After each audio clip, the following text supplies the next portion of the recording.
Welcome back sa aking channel. Grabe si Liza Soberano sa angking alindog at kagandahang taglay local at international celebrities ang nabibighani sa kanya. Alamin sa ating pagpapatuloy kung sino-sino kaya ang mga celebrities na ito. I shine so bright you might go blind. Shenna Talks, like and subscribe.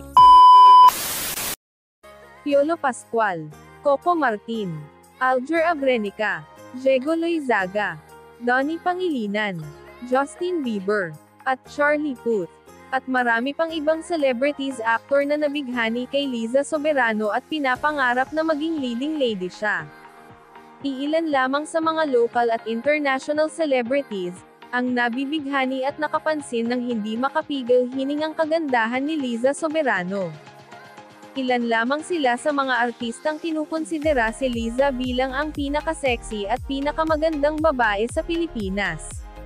At gustong-gusto na makasama sa isang pelikula international at local na nangangarap na maging leading lady si Liza Soberano. Sa kabilang banda sa panghuling ulat ng article ay ang sabi, ano pa ang masasabi natin maliban sa, "Congratulations Enrique Hill. Siya na talaga ang pinakamaswerteng lalaki dahil may Liz Ken lang." Thank you for watching.